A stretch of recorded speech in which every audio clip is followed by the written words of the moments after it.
প্রিয় দর্শক, আপনাদের সবাইকে স্বাগত নাগরিকের সাপ্তাহিক নিয়মিত আয়োজন ডিসকাশন অনুষ্ঠানে। ইসলামী ব্যাংক নিবেদিত আজকের অনুষ্ঠানে আপনাদের সঙ্গে আছি আমি দীপ আজাদ। করোনা ভাইরাস আতঙ্ক, মৃত্যুর মিছিল প্রতিদিনই লম্বা হচ্ছে, যোগ হচ্ছে শত শত হাজার হাজার নাম। এই সংকটে শুধু মানুষেরই প্রাণ যাচ্ছে না, প্রাণ যাচ্ছে মৎস্য প্রাণী সম্পদের। সেই সাথে ক্ষতিগ্রস্ত হচ্ছেন দেশের লাখ লাখ খামারি। এসব বিষয় নিয়ে কথা বলতে আজ আমাদের সঙ্গে যোগ দিয়েছেন মৎস্য ও প্রাণী সম্পদ মন্ত্রণালয়ের মাননীয় মন্ত্রী জনাব এস.এম. রেজাউল করিম। জনাব রেজাউল করিম, আপনাকে স্বাগত।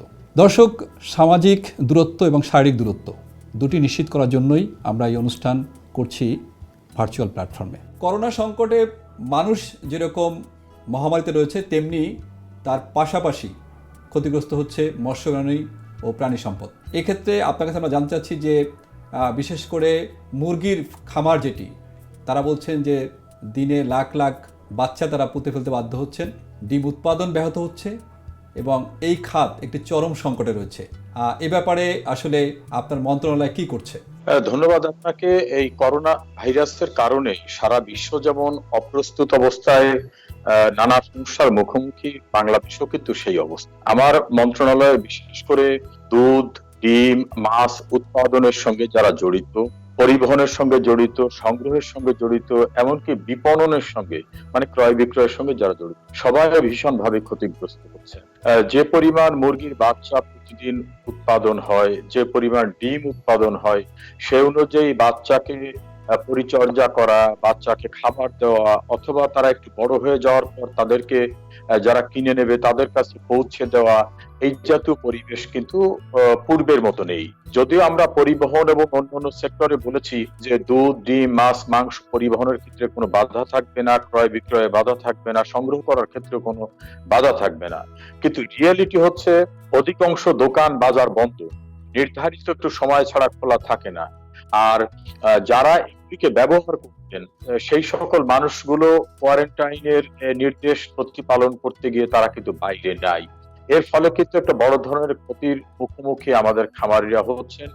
এটাকে আমরা বিবেচনায় গ্রহণ করেই কিন্তু মাননীয় প্রধানমন্ত্রী শেখ হাসিনা একটা প্যাকেজ ঘোষণা করেছেন, যে প্যাকেজের মধ্য দিয়ে এই জাতীয় খামারের সঙ্গে যারা সম্পৃক্ত ক্ষতিগ্রস্ত হবেন তাদেরকে আমরা প্রণোদনা দেব, স্বল্প সুদে ঋণ দেব, অন্যান্য কিভাবে তাদেরকে পুনর্বাসন করা যায় যাতে তারা তাদের উৎপাদন প্রক্রিয়াটা অব্যাহত রাখতে পারেন সে বিষয়ে আমরা খতিয়ে দেখছি এবং প্রতিদিনই তাদের সমস্যাগুলো আমরা কন্ট্রোল রুমের মাধ্যমে শুনছি। আমি নিজে টেলিফোন রিসিভ করি, আমার সচিব রিসিভ করেন, কন্ট্রোল রুমে যে তথ্যগুলো আসে তার ভিত্তিতে আমরা ব্যবস্থা নিচ্ছি। আমরা চাইলেও রাতারাতি সমস্যার সমাধান করতে পারছি না, তবে যতটা সম্ভব সেটা আমাদের পক্ষ থেকে চেষ্টা রয়েছে। এটি তো গেল আসলে পোল্ট্রি খামারের অবস্থা। আমাদের সবচেয়ে আরেকটি বড়, আপনি দেখছেন বোধহয় ইতিমধ্যে সংবাদপত্রে এবং টেলিভিশনগুলোতে খুব অনেক কাভারেজ হচ্ছে যে বিষয়টি নিয়ে, সেটি হচ্ছে যে আমাদের যে পরিমাণ দুধ উৎপাদন হয় সেই দুধের একটি বড় অংশই এখন আর কি ফেলে দিতে হচ্ছে, কারণ দুধ প্রক্রিয়াজাত করার মতো অবস্থা আমাদের খামারিদের হাতে নেই এবং যে পরিমাণ প্রক্রিয়াজাত করার মতো অবস্থা রয়েছে তার থেকে উৎপাদন অনেক বেশি।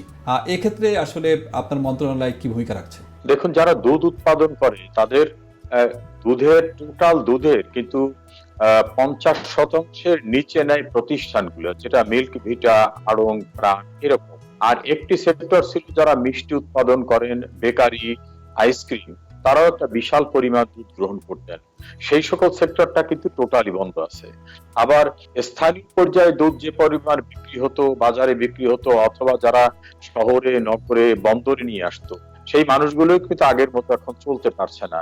ফলে দুধ উৎপাদনকারীরা ক্ষতিগ্রস্ত হচ্ছে। এটাকে বিবেচনায় গ্রহণ করে কিন্তু আমরা মিল্ক ভিটা, আড়ং, প্রাণ এবং অন্যান্য যারা প্রাতিষ্ঠানিকভাবে দুধ গ্রহণ করে তাদের সর্বোচ্চ ক্ষমতার মধ্যে যে দুধ গ্রহণ করা সম্ভব সেভাবে তাদেরকে আমরা বলছি। আর দুধের ক্রিমটাকে আলাদা করে এটার থেকে ঘি তৈরি করা যায়। প্রচুর দুধ সংরক্ষণ করা যাবে না, কিন্তু বড় একটা অংশ দুধের থেকে যে ক্রিমটা সংগ্রহ করা যায় সেটার থেকে যে ঘি তৈরি করে সংরক্ষণ করা সম্ভব। আর আমরা মফস্বল পর্যায়ে কুলিং সেন্টার তৈরি করার চিন্তা করছি। কুলিং সেন্টার আছে কিন্তু সেগুলো পর্যাপ্ত নয়। আর এই দুধটাকে প্রসেসিং করার জন্য ম্যানুয়ালি এবং ডিজিটালি মেশিন, যেটা সেই মেশিনগুলো আমরা তাদের কাছে সরবরাহ করব। ইতিমধ্যে আমরা পরিকল্পনা পরিকল্পনা গ্রহণ করেছি যাতে দুধ উৎপাদনকারীরা ভয়াবহ ক্ষতির সম্মুখীন না হন। তারপরেও তারা যে ক্ষতির সম্মুখীন হচ্ছে, এই ক্ষতিকে পুষিয়ে নেওয়ার জন্য আমরা এই প্যাকেজের মধ্য থেকে গ্রামের 2টি গরুও যারা আছে বা বড় খামার আছে যারা, তাদের সকলকে আমাদের সহযোগিতা করার পরিকল্পনা রয়েছে। আমরা আশা করি তারা আবার উঠে দাঁড়িয়ে তাদের এই উৎপাদন প্রক্রিয়াকে স্বাভাবিক প্রক্রিয়ায় অব্যাহত রাখতে পারবেন। আমাদের একটা জিনিস সেটা হচ্ছে যে গুঁড়া দুধ আমদানি হয় দেশে, আমরা এই মুহূর্তে কি আমাদের তরল দুধ যেটি রয়েছে সেটা কি গুঁড়া দুধে রূপান্তরিত করার কোনো প্রক্রিয়া আমরা করতে পারি কিনা? দেখুন, যে গুঁড়া দুধ বাংলাদেশে আমদানি হয়, আমরা যদি বাংলাদেশের বিশুদ্ধ দুধ থেকে ওই গুঁড়ো দুধগুলো প্রস্তুত করতে পারি, তাহলে দেখা যাবে বিদেশ থেকে, বিভিন্ন দেশ থেকে যে কোটি কোটি টাকার দুধ আনা হচ্ছে আমাদের বাচ্চাদের জন্য বা অন্য প্রয়োজনে, এইটার প্রয়োজন হবে না। বাংলাদেশে গুঁড়া দুধ তৈরি করার জন্য খুব বেশি প্রতিষ্ঠান নেই। এ বিষয়ে আমরা যারা আগ্রহী তাদেরকে আহ্বান জানাচ্ছি, তারা এগিয়ে এলে সরকারের পক্ষ থেকে তাদের যন্ত্রপাতি আমদানি করা সহ তাদেরকে প্রণোদনা দেওয়া বা অন্যান্য সুযোগ সুবিধা দেওয়া, সেটা আমরা দেব। আমাদের পরিকল্পনার ভিতরে এমনটাও রয়েছে যে সরকারি যে সকল প্রতিষ্ঠান আছে, যেমন মিল্ক ভিটা, সেখানে আমরা কিভাবে একটি সম্প্রসারিত গুঁড়া দুধ প্রকল্পের দিকেও যেতে পারি, এই বিষয়ে আমরা পরিকল্পনা আমাদের মাথায় আছে। এই করোনা পরিস্থিতির একটু উন্নতি হলে আমরা আজকের এই অভিজ্ঞতা থেকে যে ধারণাটা সঞ্চয় করলাম, সেটাকে ঘিরে আমরা বাংলাদেশে উৎপাদিত দুধ দিয়ে গুঁড়া দুধ প্রস্তুতের জন্য আমাদের সেই পরিকল্পনা বাস্তবায়নের কথা ভাবছি। আমি একটু আগের প্রশ্ন যাচ্ছি আপনার কাছে, সেটি হচ্ছে যে যে আমাদের একমাত্র মিল্ক ভিটা মানে সরকারি প্রতিষ্ঠান যেটি রয়েছে সেটি একমাত্র এখন খামারদের কাছ থেকে দুধ সংগ্রহ করছে। এছাড়া আপনার আমাদের যে অন্য প্রতিষ্ঠানগুলো রয়েছে, বেসরকারি প্রতিষ্ঠানগুলো রয়েছে, মানে দুধ উৎপাদনকারী বড় 8টি প্রতিষ্ঠান আছে আপনাদের এই মুহূর্তে দেশে, তারা কিন্তু আপনার দুধ সংগ্রহ করছেন না। তাদেরকে কি আপনারা কোনো নির্দেশনা ইতিমধ্যে দিয়েছেন যে তাদের খামারদের কাছ থেকে দুধ সংগ্রহ করার জন্য? দেখুন, অনেক প্রতিষ্ঠান আছে, তার কিন্তু লিমিটেড ক্যাপাসিটি। মিল্ক ভিটার ক্ষমতাটা কিন্তু যতটা, পরিসরটা যতটা, বেসরকারি দুগ্ধ প্রক্রিয়াজাতকরণ করার জন্য যে সকল কোম্পানি আছে তাদের পরিসর কিন্তু অতটা না। তারা কিন্তু দুধ সংগ্রহ করে আবার ওই দুধ বিভিন্ন জায়গায় সাপ্লাই দিতেন, বেকারি শিল্পে, গ্রোসারি শপে, বিভিন্ন চেইন শপে তারা দিতেন, আইসক্রিমে দিতেন, মিষ্টির দোকানে দিতেন। এখন ওই সকল প্রতিষ্ঠানগুলো বন্ধ হয়ে যাওয়ার কারণে বেসরকারি দুধ সংগ্রহ এবং প্রক্রিয়াজাতকরণ যারা করতেন, তারাও কিন্তু বেশ কিছু সমস্যার ভিতরে আছে।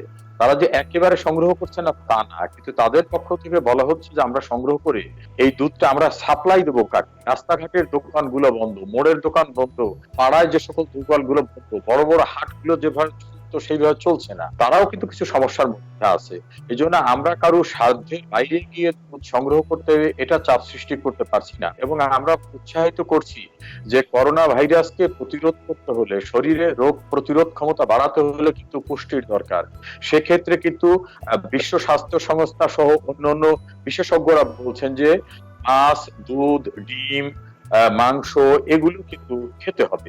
আমরা মানুষকে কিন্তু উৎসাহিত করছি যে তারা যেন তাদের নিজের শরীরের প্রয়োজনে এই খাবারগুলোর প্রতি তারা আগ্রহী হয়। আমরা সকলকে যদি এই বিষয়ে আগ্রহী করতে পারি, তাহলে দেখা যাবে যে দুধ গ্রামাঞ্চল থেকে প্রক্রিয়াজাতকরণ প্রতিষ্ঠানে দেওয়া সম্ভব হচ্ছে না, এই দুধগুলো কিন্তু গ্রামে, বন্দরে, শহরে বিভিন্ন মানুষও কিন্তু কিনে নিতে পারবেন। সেদিকে আমাদের গ্রামের সচেতন মানুষ, যারা শহরের সচেতন মানুষ, পাড়া মহল্লা, তাদের কিন্তু সক্রিয় হয়ে এগিয়ে আসা দরকার। মাননীয় মন্ত্রী, আমরা মুরগির খামার এবং দুগ্ধ খামার থেকে একটু মাছের ঘেরে বা মাছ উৎপাদন দিকে যেতে চাই, যেটি আপনার মন্ত্রণালয়ের আওতায় রয়েছে। সাধারণত এপ্রিল মাসে দেশের মাছের ঘের ও পুকুরগুলো পুনায়নে রাখা হয়। মে থেকে বৃষ্টি শুরু হলে মাছগুলো বড় হতে থাকে, কিন্তু করোনা ভাইরাসের কারণে বেশিরভাগ মাছের খামারই পুনঃসংগ্রহ এবং তা পুকুরে ছাড়তে পারছেন না। আপনার কাছে প্রশ্নটি হচ্ছে যে দীর্ঘমেয়াদে মাছের উৎপাদনে এই বিষয়গুলো নেতিবাচক প্রভাব ফেলবে কিনা? দেখুন, যারা আমাদের মাছ উৎপাদনের সঙ্গে যারা জড়িত, ছোট খামারি, বড় খামারি, বিভিন্ন হ্যাচারিতে যারা আছেন, যারা মাছের রেণু সংগ্রহ করেন বা পোনা সংগ্রহ করেন, সেগুলোকে নিয়ে আবার বড় মাছ করার কার্যক্রমের সঙ্গে থাকেন। সাদা মাছ রয়েছে, চিংড়ি মাছ রয়েছে, বিভিন্ন ভাবে কিন্তু মাছ একটা শিল্পে পরিণত হয়েছে। আমাদের দেশের চাহিদা পূরণের পরে এই মাছ কিন্তু বিদেশে রপ্তানি করে আমরা কোটি কোটি টাকা প্রতি বছর বিদেশ থেকে পাচ্ছি। ইতিমধ্যে কিন্তু অনেক বড় বড় কনসাইনমেন্টের যারা কন্ট্রাক্টে ছিল বিদেশে, তাদের দেশে সমস্যার কারণে কিন্তু তারা মাছ গ্রহণ করার জন্য যে চুক্তি ছিল সেই চুক্তি অনেকে বাতিল করেছে। অপরদিকে আমাদের দেশের যারা মাছ চাষের সঙ্গে জড়িত, তারা মাছের খাবার দিতে পারছে না, খাবারের দাম বেড়ে যাচ্ছে। কোন জায়গায় মাছ হৃষ্টপুষ্ট, মানে যেটা ম্যাচিউরড স্টেজের পরে মাছ তারা তুলতে পারছেন না, কারণ এই মাছটা তারা কোথায় বিপণন করবেন, দেশে এবং দেশের বাইরে পর্যাপ্ত বিপণন করতে পারছেন না। মাছের যেসব রেণু সংগ্রহ করে সেখান থেকে পোনা তৈরি করা, তারাও ক্ষতিগ্রস্ত হচ্ছেন। তবে আমাদের তরফ থেকে আমরা প্রতিটি উপজেলা পর্যায়ের কর্মকর্তারা, ইউনিয়নের ফিল্ড অ্যাসিস্ট্যান্ট যারা রয়েছে, তাদের সকলকে আমরা নির্দেশনা দিয়েছি যে মৎস্য চাষীদের স্থানীয়ভাবে কি কি সমস্যার মুখোমুখি তারা হচ্ছে তাদেরকে সহায়তা দিতে হবে। তারা কোনো সমস্যায় পড়লে সেটা আমাদেরকে জানাবে, আমরা সহযোগিতা করব। কিন্তু উদ্ভূত পরিস্থিতিটা তো আমাদের কারো কাছেই জানা ছিল না। সারা বিশ্বের জন্য একটা বৈশ্বিক সমস্যা, এবং এটা গ্রামগঞ্জ, শহরে, নগরে সর্বত্র ছড়িয়ে পড়ছে। ফলে এর ক্ষতিগ্রস্ততা শুধু এই মাছ, দুধ, মাংস, ডিম শিল্পেই না, সর্বত্র গেছে। কাজে মৎস্য খামারিদেরকে আমরা অনুরোধ করছি যে সরকারি প্যাকেজের আওতায় আপনাদেরকে আমরা সহায়তা করব। আপাত অবস্থায় মাছগুলিকে আপনারা সংরক্ষণ করেন, প্রয়োজনে একটু বাড়তি খাবার দেন। সেই বাড়তি খাবার দেওয়ার জন্য যদি অতিরিক্ত ব্যয় হয়, সেই ব্যয়ের ক্ষেত্রে আমরা আপনাদেরকে প্রণোদনা দেব। আপনারা মাছের রেণু সংগ্রহ করেন, সেখান থেকে মাছের পোনা তৈরি করেন, যাতে মাছ উৎপাদনে বাংলাদেশে যেন ঘাটতি না হয়। একটা সময় ছিল মাছ স্বপ্নের মতো হয়ে গেছিল, এখন কিন্তু মাছের স্বয়ং সম্পূর্ণতা আসছে। আমি চাইবো মৎস্য চাষের সঙ্গে যারা জড়িত, তারা যেন এই বিষয়টিকে স্থানীয়ভাবে যতটা পারা যায় সংকুলন করবেন। সরকার আপনাদের সঙ্গে আছে, সরকারের পক্ষ থেকে আমরা আপনাদেরকে সকল প্রকার সহযোগিতা দেব, যাতে আপনাদের এই ক্ষয়ক্ষতি আপনারা কাটিয়ে উঠে আপনাদের এই ব্যবসা বা মৎস্য উৎপাদন প্রক্রিয়াকে স্বাভাবিকভাবে করোনা ভাইরাস যাওয়ার পরবর্তীতেও আপনারা চলমান রাখতে পারেন। মাননীয় মন্ত্রী, ছোট্ট একটি বিরতি নেওয়ার সময় এসেছে। আমরা একটি বিরতি নেব। বিরতির পর ফিরে এসে মৎস্য এবং প্রাণী সম্পদের অবস্থাটা কি এই মহামারীতে, সে বিষয়ে আলাপ করবো আপনার সঙ্গে। আশা করি সঙ্গে থাকবে দর্শক।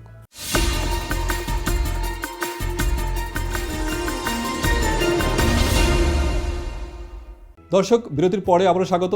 কথা বলছিলাম মৎস্য প্রাণী সম্পদ মন্ত্রণালয়ের মাননীয় মন্ত্রী জনাব এস.এম. রেজাউল করিমের সঙ্গে। করোনা ভাইরাস পরিস্থিতিতে পোলট্রি এবং ডেইরি খাতের সংকট মোকাবেলায় 4 এপ্রিল থেকে আপনার মন্ত্রণালয় কন্ট্রোল রুম চালু করার কথা ছিল। সেই কন্ট্রোল রুম কি চালু হয়েছে? আর চালু হলে সেটির আসলে কার্যক্রম কিভাবে চলছে, কেমন চলছে? সারা দিন ব্যাপী কন্ট্রোল রুমটা থাকে। আবার কন্ট্রোল রুমের যে ফোনটি, এই ফোনটি গভীর রাত পর্যন্ত আমাদের নির্ধারিত কর্মকর্তার কাছে থাকে। আমি নিজে সকল ফোন রিসিভ করি, আমার মন্ত্রণালয়ের সচিব রিসিভ করেন, আমাদের ডিজি রিসিভ করেন। আমাদের এই কন্ট্রোল রুম কিন্তু বলা যেতে পারে দিন রাত অব্যাহতভাবে কাজ করছে। যেখান থেকে যে সমস্যা আমরা জানতে পারছি, সেই সমস্যায় আমরা রেসপন্স করছি। কেউ যদি জানান যে তাদের মৎস্য পরিবহনে পুলিশ বাধা দিচ্ছে, সেখানে আমরা পুলিশের সঙ্গে যোগাযোগ করছি, আমরা চিঠি দিচ্ছি। কেউ জানাচ্ছেন তার গোখাদ্য বা মাছের খাবার আনার ক্ষেত্রে কাস্টমস বিলম্ব করছে, আমরা তাৎক্ষণিকভাবে কাস্টমস কর্তৃপক্ষের সঙ্গে যোগাযোগ করছি।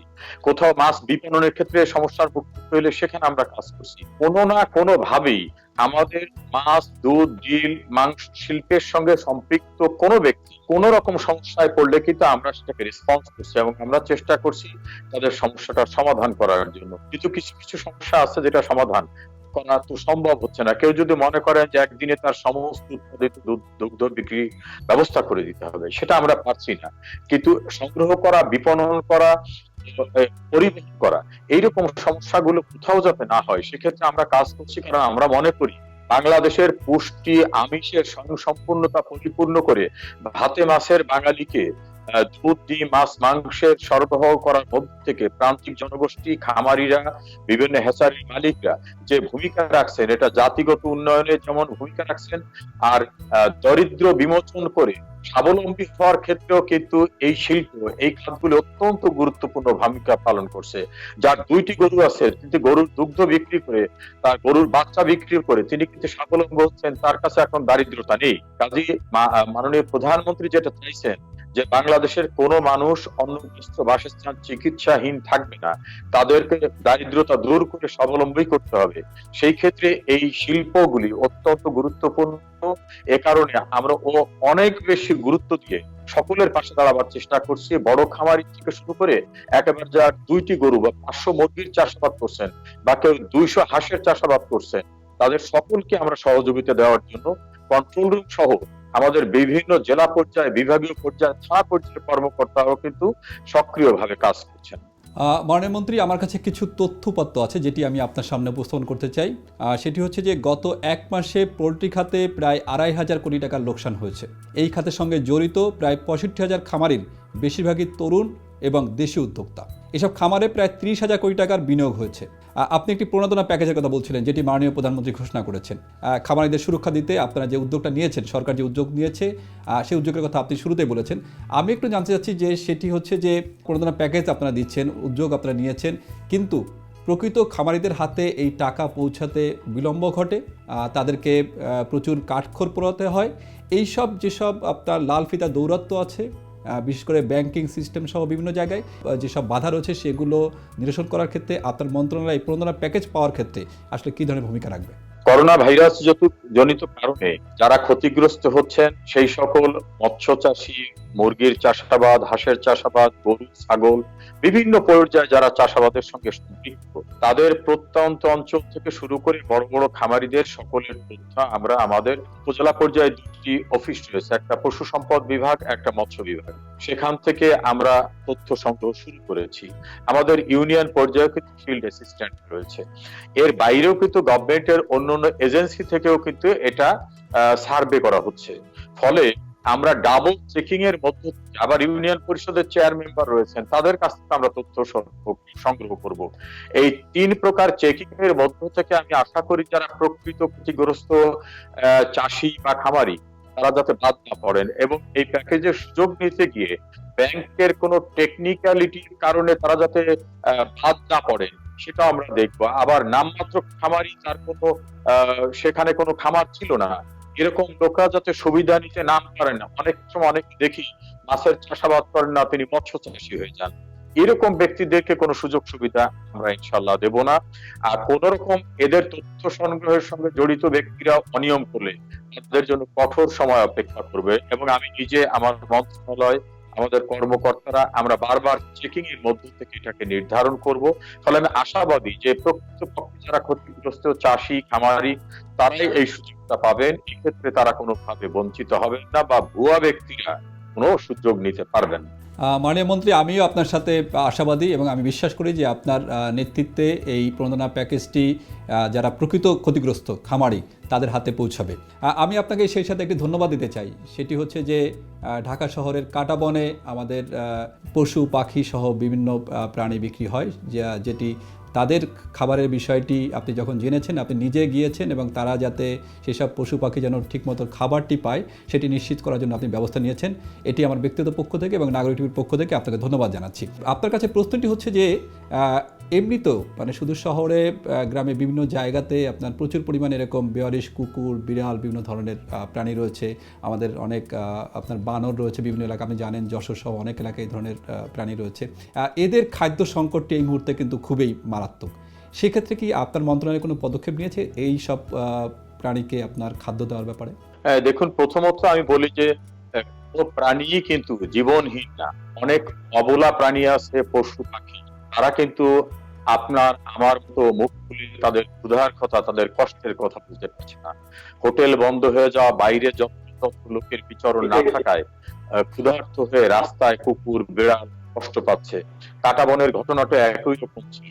আমরা মনে করি যারা আমরা মানুষ, সৃষ্টির শ্রেষ্ঠ জীব, আমাদের দায়িত্ব রয়েছে মানুষের পাশাপাশি পশু পাখি, তাদের প্রতি আমাদের কিন্তু মানবিক দায়িত্ববোধ রয়েছে। এই ক্ষেত্রে সরকার সরাসরি সবকিছু করার মতো অবস্থা নেই। আর সরকার বলতে কিন্তু এই নাগরিকদের বাদ দিয়ে সরকার না, রাষ্ট্রের নাগরিক যারা, তারাও কিন্তু সরকারের অংশ। আমি মনে করি রাষ্ট্রের যেমন কর্তব্য রয়েছে, নাগরিকেরও দায়িত্ব রয়েছে। আমি আশা করি যারা প্রাণী প্রেমী, যার ভিতর মনুষ্যত্ব বোধ রয়েছে, সেই সমাজের সকল মানুষ এগিয়ে এসে ক্ষুধার্ত প্রাণী, পাখি, অন্যান্য সকলকে খাবার সংগ্রহ করার সুযোগ দেবেন, তাদেরকে সহযোগিতা করবেন। একটি অসহায় প্রাণী যে মুখ খুলে বলতে পারছে না, তার কষ্টটা যদি চোখ বন্ধ করে অনুধাবন করেন যে আপনি ক্ষুধার্ত থাকলে মুখ দিয়ে আপনি বলতে পারছেন না আপনার কষ্টটা কেমন হতো, তাহলে আশা করি আমরা সকলে মিলে বেঁচে থাকতে পারবো। এই সৃষ্টির সকলের জন্যই কিন্তু খাবারের ব্যবস্থা পরম করুণাময় রেখেছেন। কারু কারু উপলক্ষ আমরা, কারু উপলক্ষ বন্যের অন্যান্য জায়গায়। আমি আশা করব সকলে এগিয়ে আসবেন। এই অনাকাঙ্ক্ষিত করোনা ভাইরাস যারাই ক্ষতিগ্রস্ত, তাদের সহায়তা দিতে আমরা সবাই সম্মিলিতভাবে এগিয়ে আসলে এই সমস্যার সমাধান হবে। আমরা আজকের অনুষ্ঠানের একদম শেষ প্রান্তে। মাননীয় মন্ত্রী, আপনাকে অসংখ্য ধন্যবাদ আমাদের সাথে যোগ দেওয়ার জন্য। ধন্যবাদ আপনাকে। প্রিয় দর্শক, আপনাদের সবাইকে অসংখ্য ধন্যবাদ আমাদের সঙ্গে থাকার জন্য। আমরা আজকের অনুষ্ঠানের একদম শেষ প্রান্তে। আশা করি প্রতি শনিবার দেখা হবে একই সময়ে। আমাদের সঙ্গেই থাকবেন।